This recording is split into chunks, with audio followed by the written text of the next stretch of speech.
चलिए सभी को जय हिंद, वंदे मातरम। सभी कैसे हैं? आई होप स्वस्थ होंगे और अपनी प्रिपरेशन आप अच्छे से कर रहे होंगे। फटाफट सभी बच्चे जुड़ जाएं। सभी को गुड इवनिंग, सभी को जय हिंद। भूपेंद्र, कांस्टेबल राम, सचिन, दीपक, लक्ष्य, कुंदन, लखाधीर, सभी को जय हिंद, सभी को गुड इवनिंग। चलिए फटाफट से बच्चे जुड़ जाएं। उससे पहले मैं आप सभी को बताना चाहता हूं कि शौर्य भारत आप सभी के लिए लेके आया है एक बहुत ही सुनहरा ऑफ़र। आपको पता है कि नवरात्रे चल रहे हैं, उसी के उपलक्ष्य में शौर्य भारत आपको 33% ऑफ दे रहा है, डिस्काउंट दे रहा है। हर कोई ऐप, अगर आप ऐप पे कोई भी अगर कोर्स परचेज़ करते हैं तो आपको उस पर 33% ऑफ मिलेगा। तो प्लीज़ आप इसका फ़ायदा उठाएँ और ध्यान रखें 15 तारीख तक ये ऑफ़र रहने वाला है, ठीक है। और चलिए अपन स्टार्ट करते हैं मैग्नेटिज्म। तो लास्ट क्लास के अंदर हमने भूमिहार जय हिंद, नीलेश जय हिंद, अजय, सोनू, सभी को जय हिंद, ठीक है। ओके, तो लास्ट क्लास में हम क्वेश्चंस कर रहे थे। चलिए क्वेश्चन से आगे बढ़ते हैं और आज वापस हम कुछ क्वेश्चंस करेंगे और कल की क्लास में हम टेस्ट रखेंगे, ठीक है। तो कल, आज इतने क्वेश्चन होते ठीक है, कल की क्लास में हम फिर आगे जो है वो करेंगे, ठीक है। सोनू, आप ये क्वेश्चन रोज कैसे पूछ लेते हैं? सोनू, अगर डिस्काउंट होगा तो आपको पता चल जाएगा, ठीक है। चलिए स्टार्ट करते हैं फिर। पहला क्वेश्चन ये है, लोहा चुंबकीय पदार्थ अनुचुंबकीय पदार्थ में बदल जाता है, आपको बताना है किसकी वजह से। जय हिंद नीतीश। चलिए फटाफट सभी बच्चे जवाब दीजिए और कल हम इसका टेस्ट रखेंगे। तो आपको पता ही है टेस्ट मैं कैसे लेता हूं। तो 30 क्वेश्चंस का कल टेस्ट रहेगा। हाँ, सही बात है। चलिए फटाफट सभी बच्चे जवाब दें। लव कुमार जय हिंद। सर जीडी में स्पोर्ट्स कोटे की भर्ती में कौन से क्वेश्चन आते हैं? सॉरी, जीडी का मुझे आइडिया नहीं है सचिन। ओके, चलिए स्टार्ट करते हैं। तो सबसे पहला जो क्वेश्चन है उसके अंदर आपसे पूछ रहा है किस वजह से और किस तरीके से एक फेरोमैग्नेट पैरामैग्नेट में बदलता है। तो मैंने आपको अलग से करवाया था कि एक तापमान होता है जिस पर हर एक फेरोमैग्नेटिक मटेरियल यानी कि जो हमारा लोहा चुंबकीय पदार्थ है वो अनुचुंबकीय पदार्थ में बदल जाता है और उस तापमान को हम क्या बोलते हैं? क्यूरी टेम्परेचर यानी कि क्यूरी तापमान। ये वह तापमान है जब अगर आप उस तापमान पे पहुंच जाएंगे तो जितना भी लोहा पदार्थ है यानी कि जो फेरोमैग्नेटिक है, जो जल्दी चुंबक बन जाते हैं, अब वो बेकार चुंबक हो जाएंगे, यानी कि अब उसमें चुंबकत्व का गुण बहुत ही लेट आएगा। तो इसीलिए इसका राइट आंसर हो जाएगा ऑप्शन नंबर बी, ठीक है। तो ये हमारा पहला क्वेश्चन हो गया आज का। चलिए सेकंड क्वेश्चन की ओर चलते हैं। सेकंड क्वेश्चन ये कह रहा है, यदि एक चुंबक को दो भागों में विभक्त कर दिया जाए, अगर हम किसी मैग्नेट को दो पार्ट में डिवाइड कर देते हैं तो आपसे पूछा गया है तो क्या होता है। आपको यहाँ पर 4 ऑप्शन दिए गए हैं। दोनों भाग चुंबक बन जाते हैं, एक भाग चुंबक तथा दूसरा भाग अचुंबक बन जाता है, एक भाग उत्तरी ध्रुव बन जाता है, दोनों भाग अचुंबकीय बन जाते हैं, ठीक है। आपको बताना है।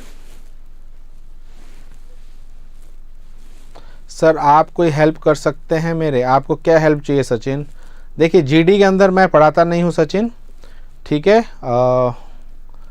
जीडी की क्लास मैं नहीं लेता हूँ। चलिए ओके, लक्ष्य का आंसर ए आ गया है, लखाधीर का आंसर है, अजय का, नीलेश का, ओमवीर, सभी का आंसर ए आ रहा है। Very good. ये मैंने आपको बताया भी था कि जब भी हम किसी चुंबक को, है ना, जब भी हम किसी मैग्नेट को ब्रेक करते हैं, तोड़ते हैं, पहली चीज़ तो मैंने आपको यही बताई थी कि वो जो चुंबक होते हैं उसके ध्रुव अलग नहीं होते हैं और ना ही कोई अचुंबकीय यानी कि जो नॉन मैग्नेट बनता है। जब आप इसको तोड़ोगे तो आपको 2 मैग्नेट मिल जाएंगी और दोनों में नॉर्थ साउथ होंगे। बात समझ में आ गई? तो दोनों के दोनों टुकड़े जो होंगे वो चुंबक होंगे। ये हम खेलते खेलते भी कई बार करते हैं, ठीक है। यानी कि जब हम एक चुंबक को तोड़ देते हैं तो वो चुंबक तो रहती है। बस सिंपल सा क्वेश्चन है और सिंपल सा इसका जवाब है। तो इसका राइट आंसर हो जाएगा ऑप्शन नंबर ए, यानी कि दोनों ही चुंबक बन जाते हैं। चलिए तीसरे क्वेश्चन की ओर चलते हैं। तीसरा क्वेश्चन देखिए क्या कह रहा है, किसी चुंबक की आकर्षण शक्ति सबसे कम कहाँ होती है? एक मैग्नेट के अंदर लेसर अट्रैक्शन या फिर जो रिपल्शन होता है, अट्रैक्शन होता है, वो सबसे कम कहाँ होता है? किस पॉइंट पर हमें देखने को मिलता है?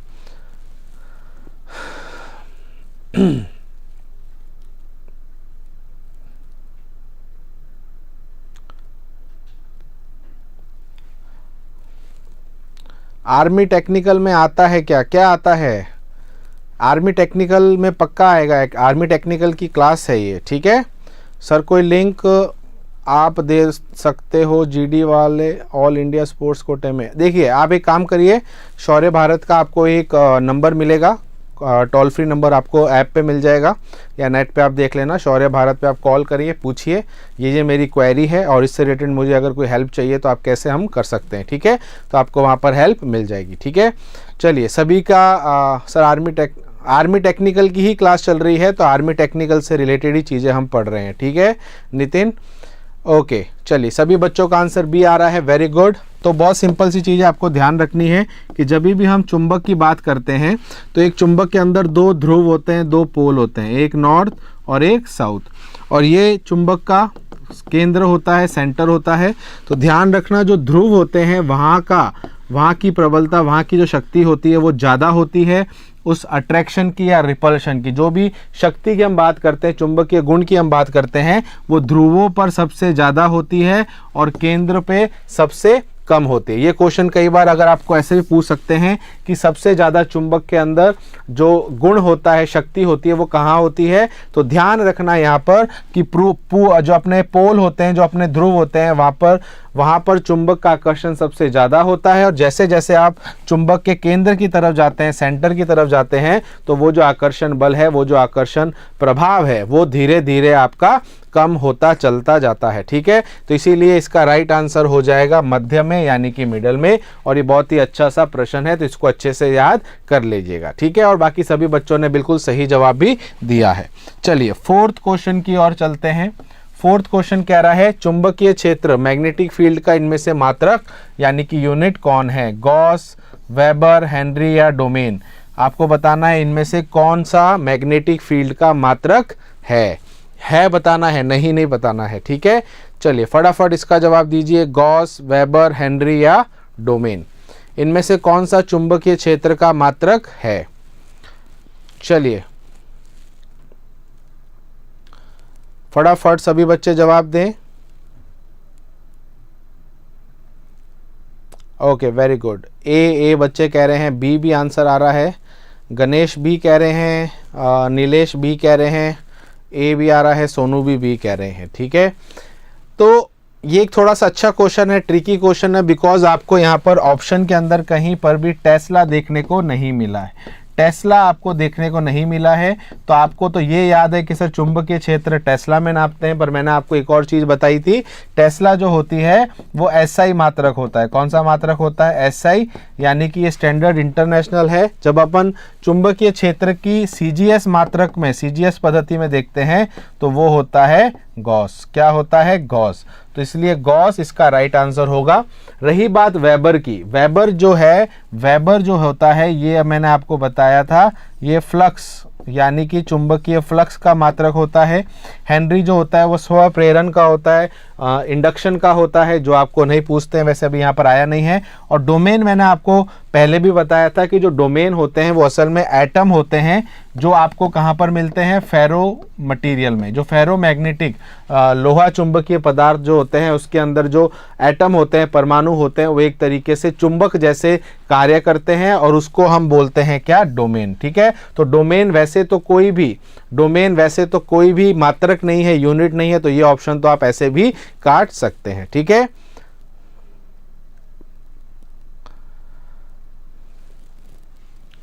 बात सभी को समझ में आ गई? तो इसीलिए इसका राइट आंसर हो जाएगा गॉस। बट ध्यान यह रखना है कि आपको ऑप्शन में कहीं नहीं लिखा है कि आपको एसआई बताना है कि सीजीएस बताना है। तो इन दोनों चीज़ों को ध्यान में रखते हुए हमें यह ध्यान रखना है कि हमें ना तो सीजीएस पूछा है ना एसआई पूछा है स्पेसिफिक, तो हम कोई भी जवाब दे सकते हैं। तो इसीलिए हमें यह ध्यान रखना है कि यहाँ पर गॉस वाला भी हमें ध्यान में रखना है। ठीक है। और हमें यह भी पता है कि एक टेस्ला जो होता है वो 10⁴ गॉस के बराबर होता है। ठीक है।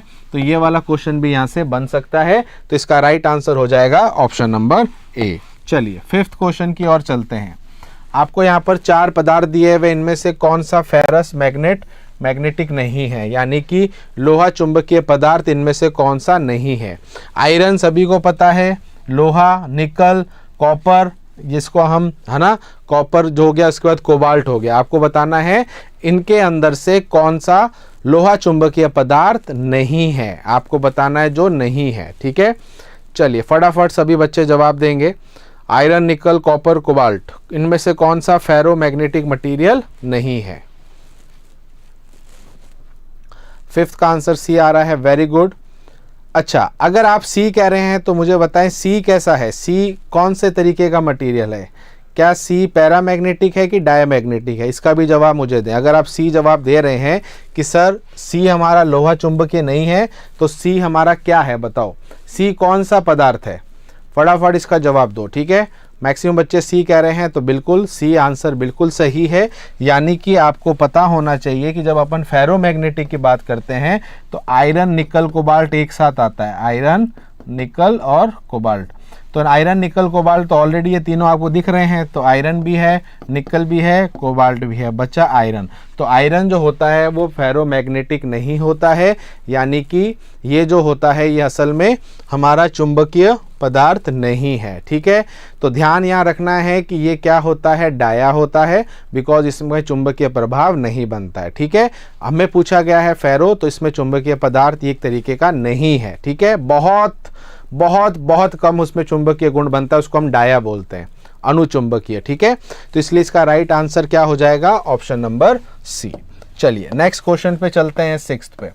सिक्स्थ क्वेश्चन क्या कह रहा है, लोहा चुंबकीय पदार्थ, ये तो आई थिंक वापस आ गया है। चलिए आगे चलते हैं, वापस रिपीट हो गए हैं। चलिए अगला क्वेश्चन देखिए, सातवां प्रश्न। सातवां प्रश्न कह रहा है, स्वतंत्रता पूर्वक लटका हुआ चुंबक सदैव एक मैग्नेट को जब हम एक फ्रीली हंग कर देते हैं तो वो किस तरफ अलाइंग होता है, ठीक है। क्रोमियम पैरा नहीं, क्रोमियम हमारा वो है सर, नॉन मैग्नेटिक है।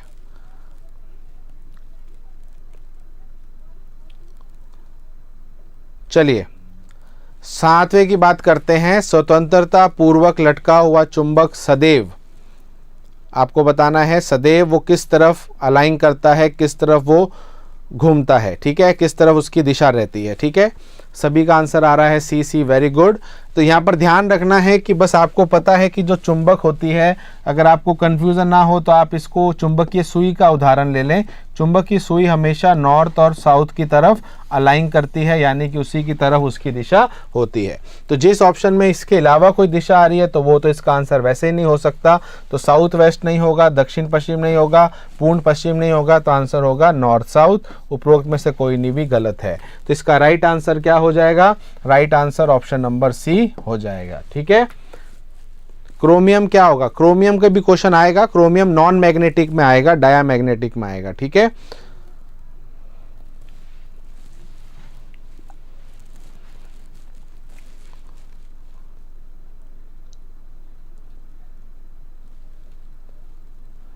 जहां तक मुझे पता है क्रोमियम नॉन मैग्नेटिक में आता है, ठीक है, उसमें मैग्नेटिक प्रभाव इतना नहीं आता है, तो उसको हम नॉन मैग्नेटिक कहते हैं, ठीक है। पैरा मेरे हिसाब से तो शायद नहीं होना चाहिए। चलिए मैं एक बार कंफर्म फिर कर लूँगा क्रोमियम का ये जो पार्ट है, ठीक है, क्रोमियम पैरा मैग्नेटिक, ठीक है। मतलब इसको अपन फेरो मैग्नेट में नहीं ले सकते होंगे, शायद ये हो सकता है, बट मुझे जहाँ तक पता है ये नॉन मैग्नेटिक मटीरियल है, ठीक है। क्रोमियम जो होता है वो नॉन मैग्नेटिक होता है, ठीक है। अच्छा पैरा बताया था, शायद मुझे याद नहीं है, बट आई थिंक उस समय मैंने इसको शायद बताया भी था कि इसमें कुछ डाउट है। तो लास्ट टाइम भी मैंने आपको यही चीज़ बोली थी कि ये शायद मुझे कन्फ्यूज़न है इसके अंदर, क्रोमियम के अंदर, बट आई थिंक अब मैंने इसके बारे में पढ़ा था तो आई थिंक ये नॉन मैग्नेटिक। आप भी एक बार चेक करना, क्रोमियम के बारे में सर्च करना, ठीक है। जय हिंद सरताज, हाँ मैंने बताया था, शायद मुझे याद नहीं आ रहा ये मैंने कब बताया था, बट स्टिल एक बार मैं चेक कर लूँगा। जहाँ तक मैंने एक पढ़ा था इसके बारे में तो ये नॉन मैग्नेटिक मटेरियल में आता है, ठीक है, अणुचुंबकीय है, ठीक है। एक बार आप चेक भी कर लेना वापस, उस समय भी मैंने ये बोला था कंफ्यूजन है, ठीक है। बाय सर जी, जा रहे हो कुंदन। चलिए 8th का जवाब दीजिए। 8th का जवाब क्या आ रहा है, जो चुंबकीय ध्रुव का सही परिभाषा क्या है, इनमें से मैग्नेटिक पोल की सही परिभाषा क्या है। बहुत ही अच्छा प्रश्न है, ठीक है। ऐसा स्थान जहाँ चुंबकीय बल रेखाएं प्रारंभ होती है, ऐसा स्थान जहाँ चुंबकीय बल रेखाएं समाप्त होती है, ऐसा स्थान जहाँ चुंबकीय बल रेखाओं की संख्या सर्वाधिक होती है, ठीक है। बाय बाय, फटाफट जवाब दीजिए इसका। अब देखिए, जब भी अपन चुंबकीय ध्रुव की बात करते हैं यानी कि पोल्स की बात करते हैं, तो हमें पता है कि एक चुंबक के अंदर दो ध्रुव होते हैं, नॉर्थ और साउथ। जो ये बल रेखाएं होती हैं वो नॉर्थ से जाती हैं साउथ की तरफ, ये तो हमें पता है। तो अगर आप एक चीज़ यहाँ पर नोट करेंगे कि ध्रुव की बात हो रही है, यहाँ तो कोई लिखा नहीं है नॉर्थ और साउथ, इसका मतलब यहाँ पर ये है कि आप देखेंगे कि यहाँ पर नॉर्थ पोल के अंदर जो लाइनें हैं वो इससे निकल रही हैं, यानी कि वो इससे निकल रही हैं। बट साउथ की तरफ अगर देखेंगे तो लाइनें इसमें जा रही हैं, तो यानी कि ध्रुवों के अंदर बल रेखाएं निकलती भी हैं और ध्रुवों से बल रेखाएं बाहर की तरफ भी जाती हैं और आती भी हैं। ठीक है, इसका मतलब ये है कि ध्यान ये रखना है कि बल रेखाएं ध्रुवों से निकलती भी हैं और ध्रुवों में वापस जाती भी हैं। और इसमें तीसरा ऑप्शन जो कह रहा है कि ऐसा स्थान जहाँ चुंबकीय बल रेखाएं संख्या सबसे अधिक होती है, बिल्कुल सही। यहाँ पर जो बल रेखाओं का घन होता है, जो इसका वॉल्यूम होता है, वो सबसे ज़्यादा होता है। इसका मतलब यहाँ पर यह है कि यहाँ पर बल रेखाओं का वॉल्यूम, उनका घन काफ़ी ज़्यादा होता है, जो कि बिल्कुल सही है। और मैंने आपको बताया भी था, पोल पे जो आपकी तीव्रता होती है, इंटेंसिटी होती है, वो ज़्यादा होती है। तो इसका right answer option number D हो जाएगा। उपरोक्त सभी और सभी बच्चों ने बिल्कुल सही जवाब दिया है। ठीक है,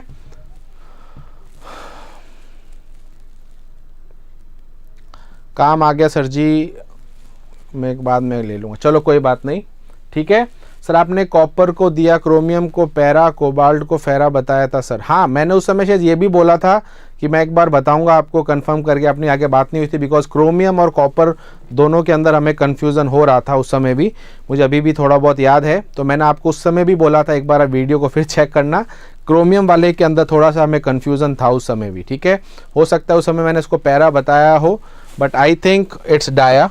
ठीक है, मेरे हिसाब से अब मैंने इसको चेक किया था जब, तो मेरे हिसाब से तो ये नॉन मैग्नेटिक मटेरियल है। ठीक है, एक बार आप भी चेक करो। ठीक है, हो सकता है मैंने उस समय गलत बताया हो, बट उस समय भी ये डाउट आया था और मैंने इस चीज़ को कंफर्म भी किया था। ठीक है, चलिए 8th हो चुका है, चलिए 9th क्वेश्चन पे चलते हैं।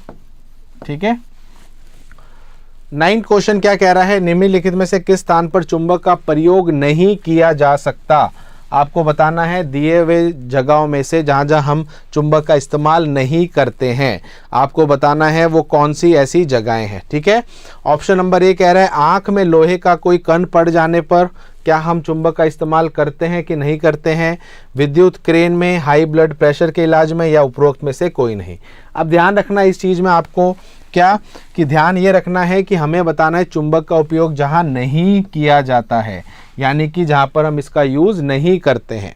अब यहाँ पर ध्यान देने वाली बात यह है कि आँख में लोहे का अगर कोई कण पड़ जाता है तो बिल्कुल डॉक्टर्स इस्तेमाल करते हैं मैग्नेटिक थेरेपी का, और उस मैग्नेटिक थेरेपी के अंदर वो चुंबक से उस लोहे के कण को निकालते हैं, तो यहाँ पर चुंबक का इस्तेमाल होता है।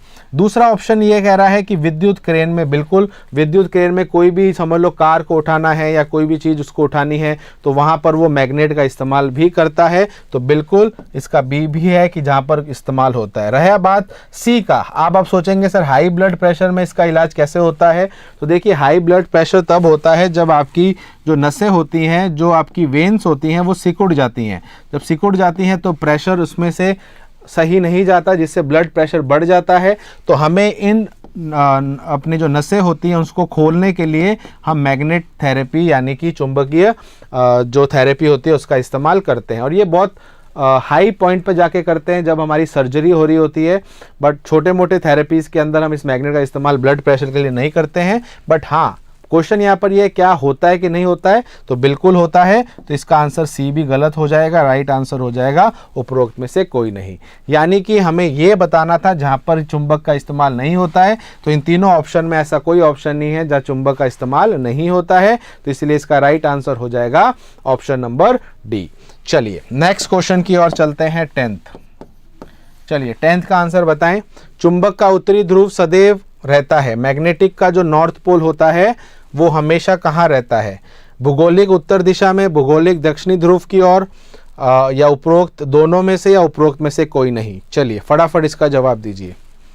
क्वेश्चन नंबर है हमारा 10वां। ठीक है,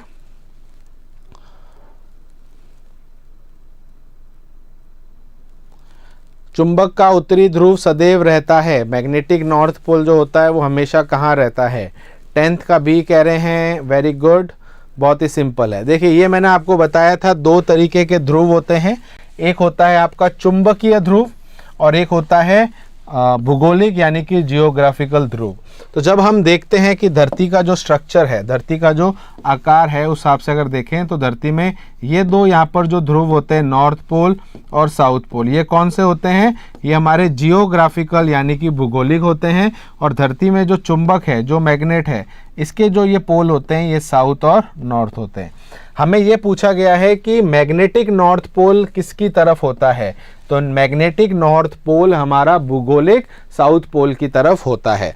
तो यानी कि अगर हम यहाँ पर देखें तो जियोग्राफिकल साउथ जो है यानी कि भूगोलिक दक्षिणी ध्रुव जो है वो इसका राइट आंसर होगा। ये आपको ध्यान रखना है कि भूगोलिक नॉर्थ के सामने चुंबकीय का साउथ ध्रुव होगा और चुंबकीय नॉर्थ ध्रुव के सामने भूगोलिक साउथ का ध्रुव होगा।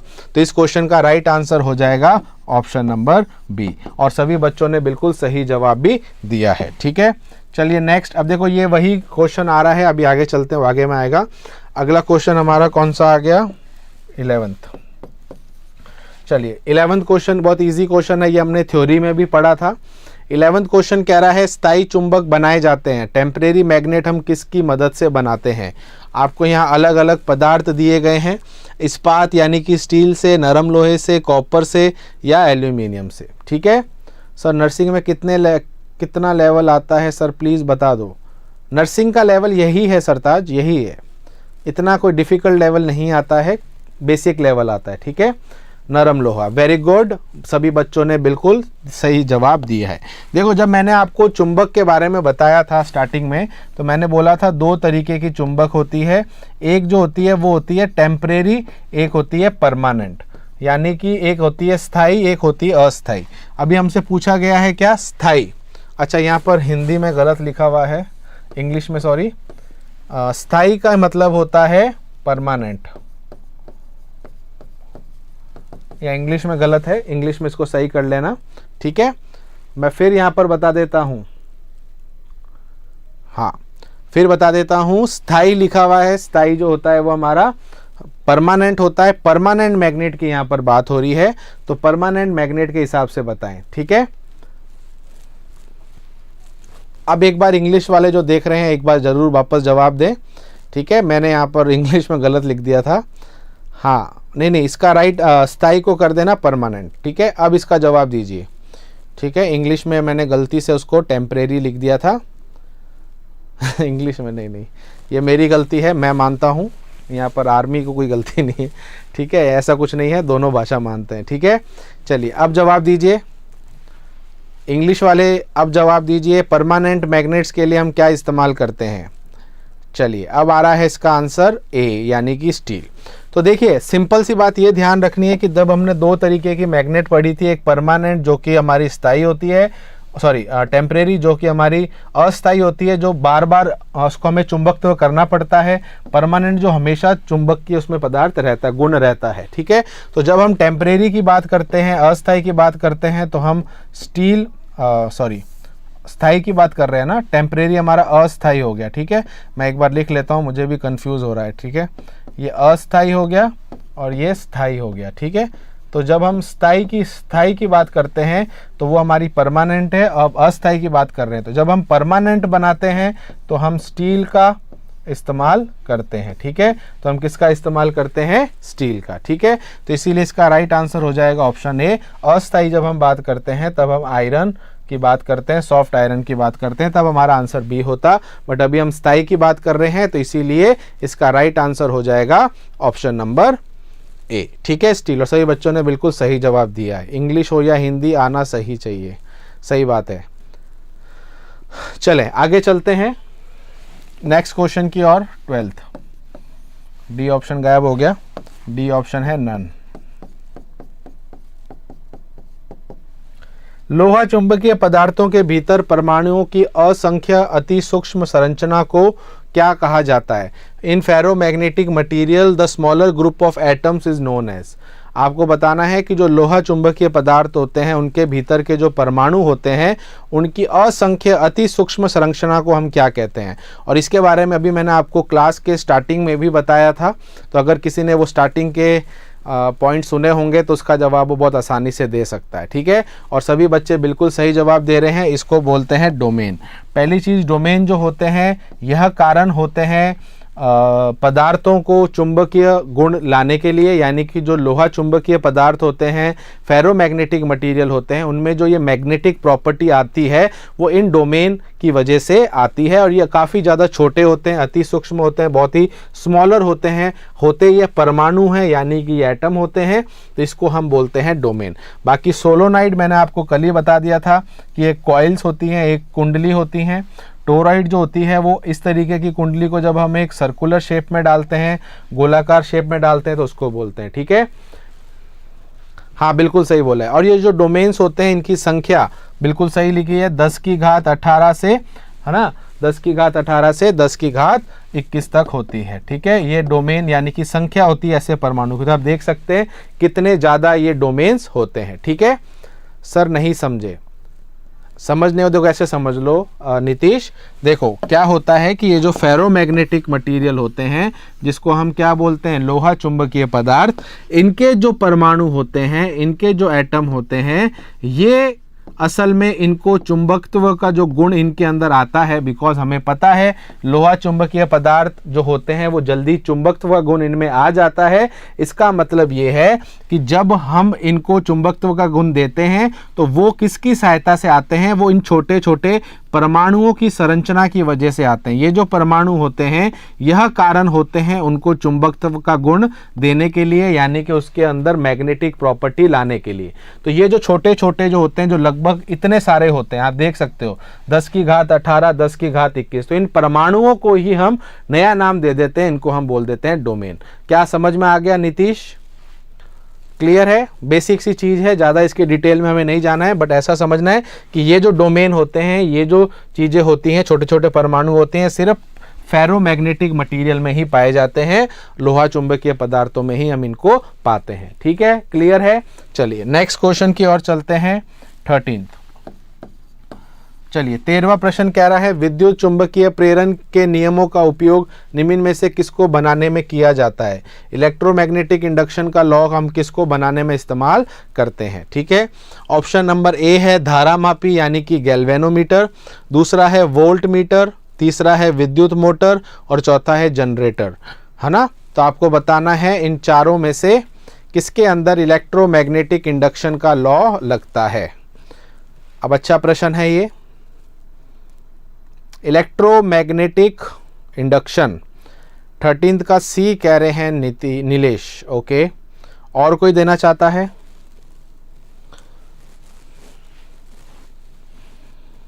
ओके, सोनू डी कह रहे हैं, लखाधीर सी कह रहे हैं, अजय भी सी कह रहे हैं, कांस्टेबल भी सी, दीपक ए, धलाराम डी, ओमवीर सी, सरताज डी। Very good.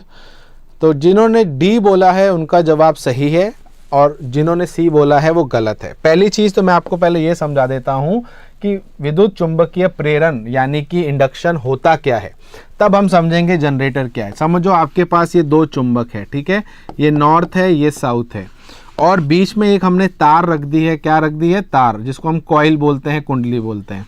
अब होता क्या है कि जब हम इस तार को ऐसे घुमाते हैं, इसका मतलब क्या है, हम इसको यांत्रिक ऊर्जा दे रहे हैं, हम इसको ऐसे घुमा रहे हैं। अब होता क्या है कि यहाँ पर ये चुंबकीय रेखाएं तो रहेंगी, क्योंकि दोनों चुंबक के बीच में बल रेखाएं तो होती हैं। अब जब हम इसको घुमाते हैं, किसको? इस तार को घुमाते हैं, जिसको हम चालक बोलते हैं, कंडक्टर बोलते हैं, तो इसके मोशन से, इसके गति से क्या होता है? फ्लक्स में परिवर्तन आता है। सुनना मेरी बात, क्यों फ्लक्स में परिवर्तन आएगा? क्योंकि आप देख रहे हैं कि जब इसको हम घुमाएंगे तो इसमें जो बल रेखाएं निकल रही हैं वो कम ज़्यादा होंगी। इसका मतलब यहाँ पर ये है कि जब आप इसको घुमा रहे हैं, आप इसको यांत्रिक ऊर्जा दे रहे हैं, यांत्रिक ऊर्जा की वजह से बल रेखाओं के बीच बल रेखाओं का जो फ्लक्स है वो बदलेगा, और जब बल रेखाओं का फ्लक्स बदलेगा, फ्लक्स बदलने से क्या होगा? फ्लक्स बदलने से इस तार के अंदर धारा उत्पन्न होगी, करंट इंड्यूस होगा, और ये जो उत्पन्न धारा है इसी को हम बोलते हैं इलेक्ट्रोमैग्नेटिक इंडक्शन, यानी कि चुंबकीय जो ये रेखाएं हैं इनके कम ज़्यादा करने से हम उस तार के अंदर धारा बना रहे हैं। तो धारा यहाँ पर फ्री में नहीं बन रही है, धारा बन रही है क्यों? क्योंकि आप उसको यांत्रिक ऊर्जा दे रहे हैं। इसका मतलब यहाँ पर ये है कि यहाँ पर ये चीज़ कहाँ पर हो रही है? ये चीज़ हो रही है जनरेटर में। कहाँ हो रही है? जनरेटर में।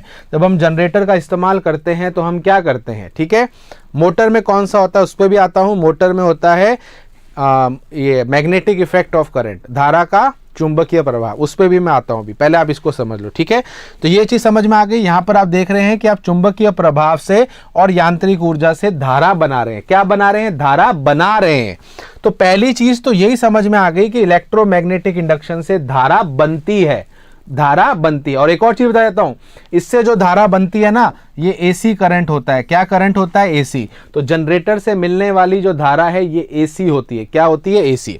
तो अगर आपको ये समझ में आ गया कि जनरेटर से धारा बनती है और इलेक्ट्रोमैग्नेटिक इंडक्शन में भी हम धारा को ही बनाते हैं, तो इसका मतलब गैल्वेनोमीटर और वोल्ट मीटर तो ऐसे ही कट जाएंगे।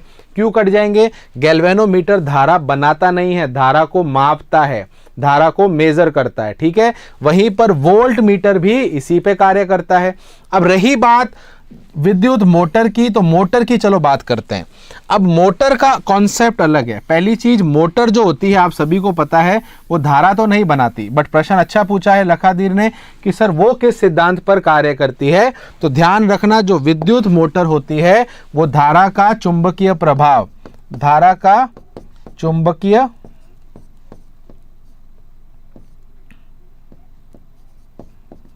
प्रभाव, ठीक है। तो धारा का चुंबकीय प्रभाव, जिसको हम इंग्लिश में बोलते हैं मैग्नेटिक इफेक्ट ऑफ करंट।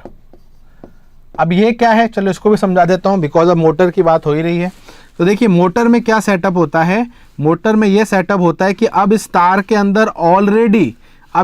अंदर ऑलरेडी धारा बह रही है, यानी कि इसमें धारा बह रही है और यहाँ पर चुंबकीय क्षेत्र की जो रेखाएं हैं। अब होता क्या है, जब आप धारा बहती हुई तार को किसी भी दूसरे की फील्ड में रखेंगे, मैग्नेटिक फील्ड में रखेंगे, तो क्या होगा? तो उसके तार के ऊपर एक बल लगेगा जिससे ये तार खुद ब खुद घूमेगी। बात समझ में आ रही है? यानी कि जब आप मोटर की बात करते हैं तो मोटर के अंदर धारा आप प्रवाहित करते हैं, फील्ड की वजह से, मैग्नेटिक फील्ड की वजह से धारा के जाने से क्या होगा?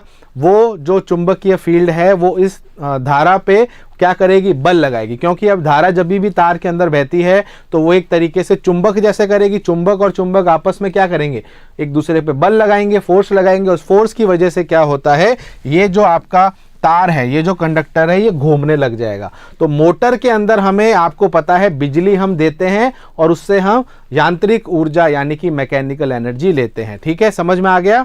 सर बिहार में पंचायती चुनाव चल रहा है, सर बड़े लोग प्योर पैर छू रहा है।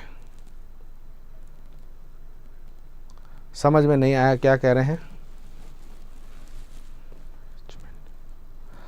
सभी को समझ में आया? एक बार कमेंट बॉक्स में यस लिख देना। ठीक है, तो विद्युत मोटर गलत क्यों है लखादीर, समझ में आ गया?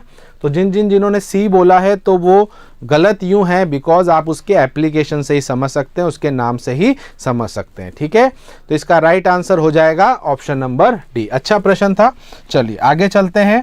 अब ये वाला ही क्वेश्चन था जो पिछली बार भी आपसे मैंने एक बार पूछा था। तो इस वाले क्वेश्चन में देखिए, वैसे तो कॉपर भी हमारा डायामैग्नेटिक है, तो ये ऑप्शन इसमें मुझे गलत लग रहा है, इसमें हम इसको नन कर देते हैं। रही बात क्रोमियम की, एक बार मैं फिर चेक कर लूंगा, बाकी मेरे हिसाब से जो क्रोमियम है, ठीक है, क्रोमियम जो है उसका ध्यान रखना, मेरे हिसाब से ये नॉन मैग्नेटिक है। लास्ट टाइम शायद हो सकता है मैंने गलती से बता दिया होगा, बट मैंने ये भी बताया था, मैं चेक करके आपको बताऊंगा। वैसे कॉपर भी नॉन मैग्नेटिक है, डायामैग्नेटिक है, यानी कि उस चुंबक का गुण नहीं बनता है, क्रोमियम में भी नहीं बनता है। तो इसके अंदर निकल और कोबाल्ट तो वैसे ही कट जाएंगे, क्योंकि ये दोनों जो हैं ये लोहा चुंबकीय हैं। नॉन मैग्नेटिक की जब हम बात करते हैं तो क्रोमियम भी होता है। ठीक है, आप खुद भी एक बार नेट पे सर्च कर लेना, ठीक है, आपको आंसर मिल जाएगा। पर यहाँ पर गलती ये थी कि यहाँ कॉपर भी दिया हुआ था, कॉपर भी हमारा क्या है, डायामैग्नेटिक है, यानी कि वो अनुचुंबकीय है। तो ध्यान रखना, क्रोमियम नॉन मैग्नेटिक मटेरियल कहलाता है, अनुचुंबकीय जो अचुंबकीय पदार्थ होता है उसकी कैटेगरी में हम इसको डालते हैं। ठीक है, चलिए ये हमारा कौन सा क्वेश्चन हो गया, 13वां हो गया, ये हमारा 14 था। अब चलिए 15 देखते हैं। ओके, 15 कह रहा है पृथ्वी का चुंबकीय क्षेत्र लगभग कितना होता है। हमें पता है कि धरती के अंदर क्या है, धरती के अंदर एक चुंबक है, धरती के अंदर क्या है, एक मैग्नेट है। तो वो मैग्नेट अप्रोक्सीमेटली उसकी जो फील्ड है, जो उसका आप कह सकते हो जो क्षेत्र है, वो लगभग कितना है, ये क्वेश्चन आया हुआ है। ठीक है सर, आपने तो कंफर्म करके शायद बताया था। ठीक है लखादीर, एक बार मैं चेक कर लूँगा, बिकॉज ये मैंने अभी पढ़ा था थोड़े टाइम पहले। क्रोमियम जो होता है वो नॉन मैग्नेटिक होता है। हो सकता है उस समय मैंने गलत बता दिया हो भी सकता है, इंसान है, गलती हो जाती है। तो ये भी फिर भी एक बार मैं चेक कर लूँगा। ठीक है, चलिए 15 का आंसर दीजिए। 15 का आंसर सी कह रहे हैं, अजय डी कह रहे हैं, बाकी का आंसर डी आ रहा है, अजय कुमार भी डी कह रहे हैं। ओके, इसका राइट आंसर जो है वो है 1 गॉस। कितना है, 1 गॉस। देखो वैसे तो अगर हम बात करें कि धरती का जो फील्ड होता है उसका एक परास होता है, वो होता है 0.25 गॉस से लेके 0.65 गॉस के बीच में। तो जो मैक्सिमम होता है वो कितना होता है, 0.65। तो 0.65 जो गॉस होता है, ये वैसे तो ये आंसर होना चाहिए, बट हमें लगभग पूछा गया है। तो लगभग अगर देखें तो हम इसको 1 के पास मानते हैं। किसके पास मानते हैं, 1 के पास। तो ऑल्दो एग्जैक्ट 1 गॉस नहीं होता, वो 0.65 गॉस के बराबर होता है, बट हम उसको लगभग 1 मान लेते हैं। ठीक है, तो इसीलिए इसका राइट आंसर क्या रहेगा, option number D. Is it clear to everyone? हाँ, कल मैं बता दूंगा। ठीक है, कंफर्म है सर कि क्रोमियम अणुचुंबकीय है। मैं कल एक बार और बता दूंगा, फाइनल आपको बता दूंगा। ठीक है, क्योंकि हो सकता है लास्ट टाइम मैंने जब बताया उसमें मुझे कोई कंफ्यूजन हो गया होगा, आई डोंट नो। बाकी अभी मैंने कुछ टाइम पहले पढ़ा था ये चीज़, आप भी एक बार चेक करें, अपने आप भी रिसर्च करें। मेरे हिसाब से तो क्रोमियम जो है वो अब नॉन मैग्नेटिक है। उस समय शायद मैंने गलत बताया होगा। ठीक है, उसके लिए आई एम सॉरी, बट उस समय पता नहीं क्या था मेरे माइंड में। ठीक है, चलिए आगे चलते हैं, नेक्स्ट क्वेश्चन देखते हैं। मैग्नेट के समान पोल्स का प्रभाव क्या होता है। मैग्नेट में जब इक्वल्स पोल्स होते हैं एक दूसरे को क्या करते हैं, बहुत ही सिंपल सा क्वेश्चन है। क्या में ये क्वेश्चन आया है सर एनए में? नहीं, ये क्वेश्चन एनए में नहीं आया है, बट एक अलग से क्वेश्चन हमने लिया था। ठीक है, चलिए 16वां प्रश्न देखते हैं कि मैग्नेट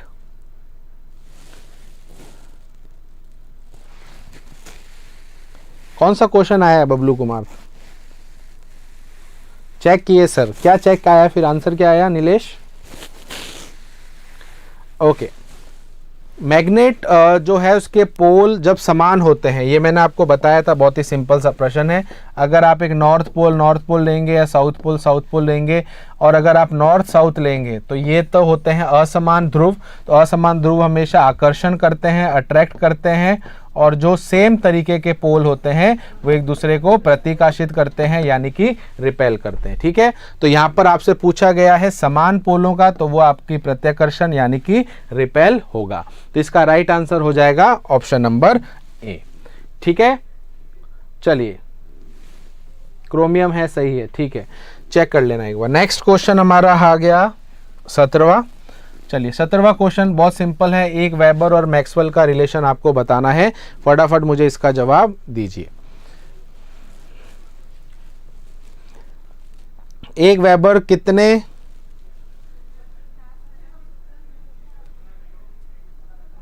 ओके, चलिए अगला क्वेश्चन है, एक वेबर कितने मैक्सवेल के बराबर है?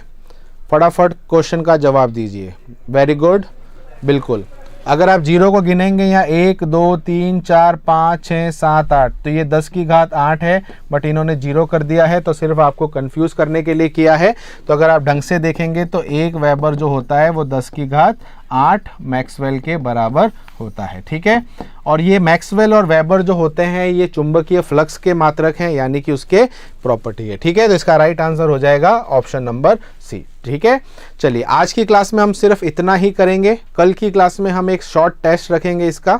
ठीक है। उस शॉर्ट टेस्ट के अंदर हम ये देखेंगे कि अभी तक आपने जो चीज़ें पढ़ी हैं उसका आपने किस तरीके से उसको समझा है, तो उस टेस्ट के थ्रू हम वो भी समझेंगे। ठीक है, तो कल की क्लास में सभी आएंगे और उस टेस्ट को अपन करेंगे, फिर मैं आपको साथ में आंसर भी बताऊंगा, फिर उसके बाद हम नए चैप्टर की ओर चलेंगे। ठीक है, चलिए इसी के साथ आज की क्लास को हम यहाँ एंड करते हैं। सभी अपना ध्यान रखना, तब तक सभी को मेरी तरफ से जय हिंद, वंदे मातरम।